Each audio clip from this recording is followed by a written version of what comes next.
90% das empresas no Brasil tem perfil familiar, mas provavelmente a grande maioria delas não escolheu ser uma empresa familiar. Simplesmente aconteceu. O filho entrou, a esposa ajudou, o sobrinho apareceu e ninguém parou para perguntar: a gente quer isso de verdade? Porque ter uma empresa familiar não é só ter parentes no negócio, é aceitar um conjunto de compromissos que a maioria dos empresários não está preparada para assumir. E quando você não escolhe conscientemente, o preço vem de qualquer jeito, só que sem você estar preparado. Se você ainda não me conhece, eu sou Pedro Lobo, empresário, sócio como você e especialista em empresas familiares. Neste vídeo, eu vou te mostrar os dois lados dessa moeda, as vantagens reais de ter uma empresa familiar, que são muitas, mas também os compromissos que vêm junto. E no final, eu vou te deixar 7 perguntas. Se você responder sim para pelo menos 5 delas, siga em frente. Se não, talvez seja a hora de repensar o modelo. A empresa familiar é o motor da economia brasileira. Isso você já deve saber de diversos outros vídeos meus. Mas aqui vem o paradoxo. Segundo o Sebrae e pesquisas internacionais, apenas 30 a 36% dessas empresas sobrevivem até a segunda geração. E quando falamos de terceira geração, apenas 5 a 7%. E o mais importante, na maioria das vezes, o que mata a empresa não é o mercado, não é a concorrência, não é a falta de dinheiro. É a própria família. É a falta de preparo para ser uma família empresária de verdade. John Ward, um dos maiores pesquisadores de empresas familiares do mundo, demonstrou isso.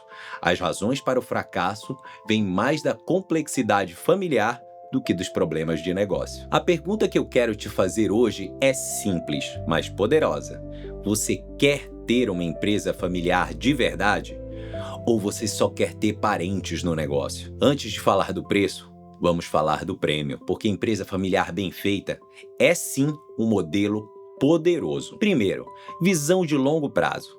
Enquanto empresas de capital aberto são pressionadas por resultados trimestrais, a empresa familiar pode pensar em décadas, em gerações. Pode investir em marca, em reputação, em pesquisa, sem a pressão de entregar retorno imediato. Pesquisadores da Kellogg School demonstraram que as empresas familiares que mais crescem são as que combinam visão de longo prazo com agilidade de decisão. Segundo, ganho de escala patrimonial. Quando você lida com o patrimônio de uma família, e não só de uma pessoa, o poder de negociação muda. Acessos a produtos bancários, condições de crédito, estruturas de holding, tudo fica mais eficiente quando existe uma família organizada por trás. Terceiro, risco distribuído. Se a empresa é sua e só sua, 100% do risco está na sua mão. Numa estrutura familiar, o risco se distribui. E se a estrutura societária for bem feita, isso protege todo mundo. Quarto, resiliência em crises. O Credit Suisse acompanha as 1000 maiores empresas familiares do mundo e os dados mostram que elas superam empresas não familiares em 370 pontos base por ano desde 2006. E nos períodos de crise, a diferença aumenta, porque quem pensa em gerações não toma decisões de pânico. E quinto, cultura e valores. Segundo a PwC, 83% das empresas familiares globais são guiadas por um conjunto claro de valores. Isso cria identidade, cria a lealdade dos funcionários, cria uma marca que vai muito além do produto. Percebe? O modelo funciona, mas ele não funciona sozinho. Agora, vem a parte que a maioria das pessoas prefere não ouvir. Porque ter uma empresa familiar é aceitar pelo menos 7 compromissos. E se você não estiver disposto a assumi-los, melhor ser honesto consigo mesmo e com a sua família. Primeiro compromisso: tratar a sucessão desde cedo. Ivan Landsberg, referência mundial em sucessão, fala em no mínimo 5 anos de planejamento. Apenas 24% das empresas familiares brasileiras têm um plano de sucessão robusto. Ou seja, a imensa maioria está improvisando. E improvisar a sucessão é apostar o legado de uma vida inteira na sorte. Segundo compromisso, entender que nem todos vão estar no negócio, mas todos podem estar envolvidos. Isso é fundamental. Você pode ter um filho médico, uma filha advogada, um sobrinho que é artista.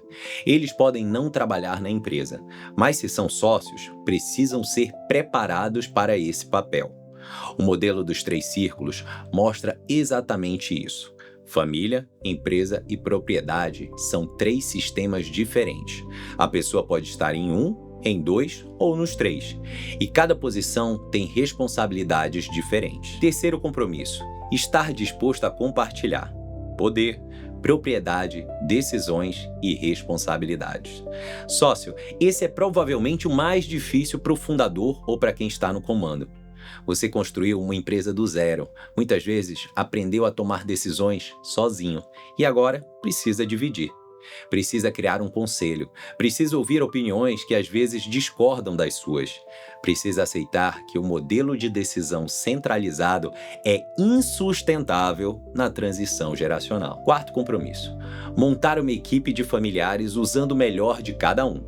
Não colocar gente em cargo por parentesco. Identificar o que cada pessoa da família faz bem e posicionar ela onde ela mais rende. Meritocracia com sensibilidade familiar. Parece até contraditório, mas é possível e é necessário. Quinto compromisso: estar ok com questionar o outro, mas também ser questionado. Governança é uma via de mão dupla. Se você cria um conselho, você se submete a ele também. Se você exige transparência dos outros, você precisa ser transparente também. E isso inclui quem está no comando. Aliás, principalmente quem está no comando. Sexto compromisso: pensar na longevidade dos negócios e dos relacionamentos, não nos interesses pessoais de curto ou médio prazo. Vai ter momento em que a decisão boa para a empresa não é a decisão boa para você individualmente.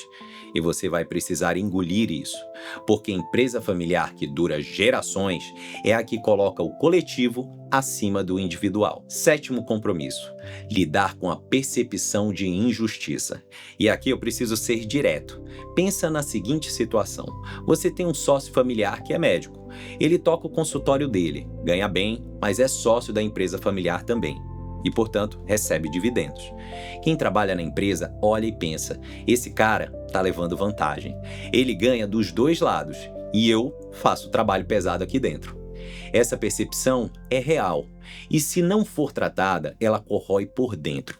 A solução: uma remuneração adequada de mercado para quem trabalha na empresa, políticas de dividendos transparentes para todos os sócios e comunicação clara sobre por que cada um recebe o que recebe. Sem isso, o ressentimento cresce em silêncio até explodir. Agora, como eu te prometi, eu vou te deixar com 7 perguntas. Pega um papel e uma caneta ou vai tirando screenshot desse trecho do vídeo. Responde com honestidade.